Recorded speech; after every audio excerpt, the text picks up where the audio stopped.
Have you ever heard of a man who walked through cities and villages, not with scrolls or swords, but with nothing on but the breath of heaven? A man who, by command, not madness, dropped his cloak, stepped out of his sandals, and became a living prophecy. People whispered when he passed. Children stared. Elders turned their heads and muttered prayers. Some called him mad. Others called him cursed. But in the courts of heaven, he was called obedient. His name was Isaiah, the naked prophet. It began during the reign of King Hezekiah, a time of uneasy alliances and political desperation. The kingdom of Judah stood trembling between two great powers, Egypt to the south and Assyria to the north. Judah's leaders, fearing invasion, sought refuge not in the Lord their God, but in Egypt's promised protection. But God had already spoken. He had already chosen his sign. One morning, Isaiah stood alone in the early light, beside the wall of Jerusalem. The Lord's voice came to him, not in thunder, but in quiet fire. Take off your sackcloth from your body, and remove the sandals from your feet. Walk before the people, naked and barefoot. Isaiah froze. The words stunned him like a blade in ice. Naked? A prophet was meant to carry dignity, honor, and divine authority. But now, he was being called to lay all that aside. No one would understand. He would be mocked, shamed, even stoned. Still, the voice of the Lord pressed upon him like a stone on the chest.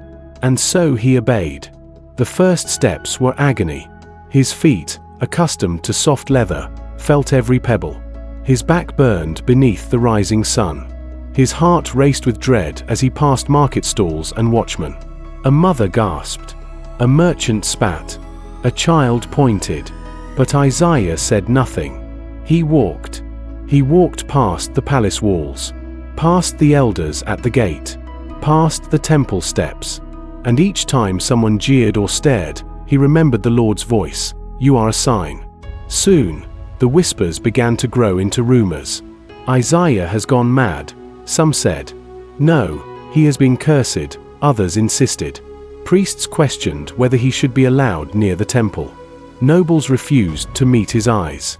His friends crossed streets to avoid him. Still, Isaiah walked. Days turned to weeks. The prophet of fire had become a spectacle of shame. And then, weeks became months. The people grew numb to his presence, but they never stopped watching. And behind every glance, there was a question no one dared to ask aloud. Why? Why would a prophet, respected, chosen, honored, humble himself to the point of nakedness? Why would God ask such a thing? In the privacy of the night, Isaiah asked the same. And the Lord answered, You walk this path because Judah has clothed herself in false promises. She has wrapped herself in Egypt's empty strength. But I will strip her bare. I will show her that what she trusts in will betray her. You, Isaiah, will be the living warning. He remembered then what had been spoken to him from the beginning. As my servant Isaiah has walked naked and barefoot for 3 years as a sign against Egypt and Cush, so shall the king of Assyria lead away their captives, naked and barefoot, with buttocks uncovered, the shame of Egypt. It was not shame God wanted to display, it was truth. Isaiah's body, bare and exposed, was the mirror of Egypt's coming defeat. Judah trusted in the strength of Pharaoh, but Pharaoh would be humbled. And when Egypt fell, so would those who clung to her shadow. So the prophet kept walking. Not all were blind to his meaning. A widow from Lachish left food beside his path. A young priest in training began sketching what he saw, then later, wept when he understood. One day, a soldier knelt in Isaiah's path and begged forgiveness, for mocking him months earlier.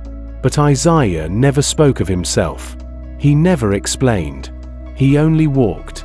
By the end of the first year, the message began to grow in people's minds like fire through dry reeds.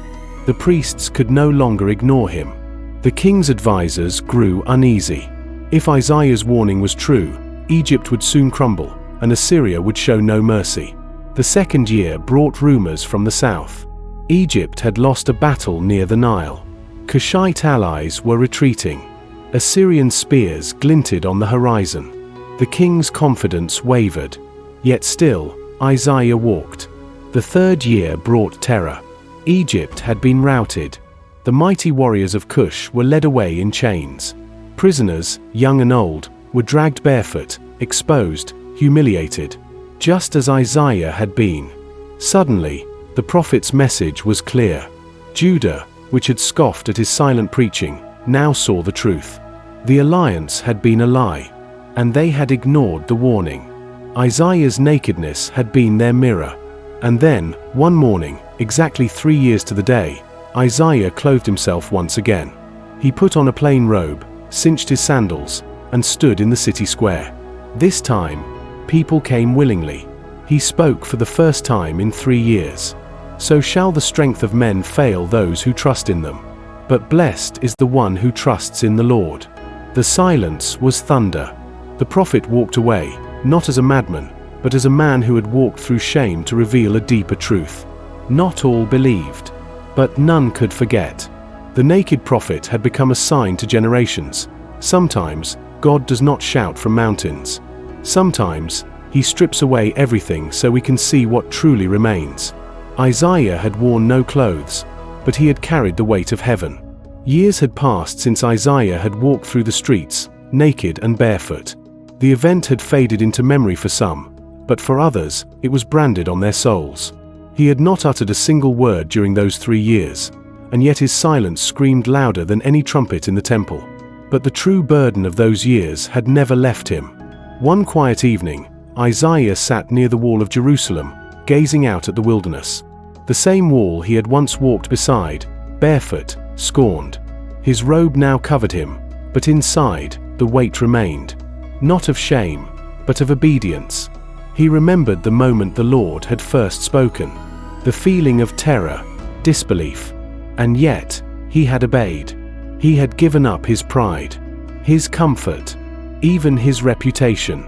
He thought back to the faces of the people. Some had wept, others had laughed, most had turned away. But he had learned that obedience to God often comes with isolation. The calling of a prophet was not to be honored, it was to be faithful. And that calling, Isaiah knew, was not over. The Lord spoke again. Write it down, son of Amoz. Make it plain on the tablets. What you walked out will soon come to pass in full. And Isaiah wrote, not just his vision of Egypt's shame, but the broader visions God had shown him. Visions of a child born to a virgin, of a servant wounded for the sins of many, of a kingdom with no end. Still, among all those words, the memory of his silent prophecy stood tallest. One night, a young man came to him, one of the priesthood, not yet fully trained. His eyes were heavy with questions. Master Isaiah, he said, hesitating, why did God make you walk that path? Why not simply tell the people in words? Isaiah looked at the boy. Slowly, he smiled. Because sometimes, God must break through the pride of our minds by shocking the senses. The boy frowned. But wasn't it shameful to be seen that way? Isaiah's eyes grew distant. Yes, but shame is the language of the proud. And when pride is shattered, the soul begins to hear. He paused. I was not stripped by men. I was stripped by God. And when He removes what we think gives us honor, only obedience remains. The young man sat silently. Isaiah continued, God made me the message. And in becoming the message, I learned to speak with my life. In the years that followed, his story traveled beyond Judah. Some prophets spoke of him with awe, others with discomfort, but all remembered. Even centuries later, when a greater prophet would walk the streets of Galilee, one who would also be mocked, stripped, and led to shame, some would look back and whisper, was this not the echo of Isaiah? And indeed, it was. For just as Isaiah had borne the sign of judgment, the Christ would bear the weight of salvation. And where Isaiah walked in nakedness to warn of destruction, Jesus would be stripped to bring redemption. Isaiah's obedience was a shadow. Christ's obedience was the light. But both carried the same truth. The path to glory is paved through surrender.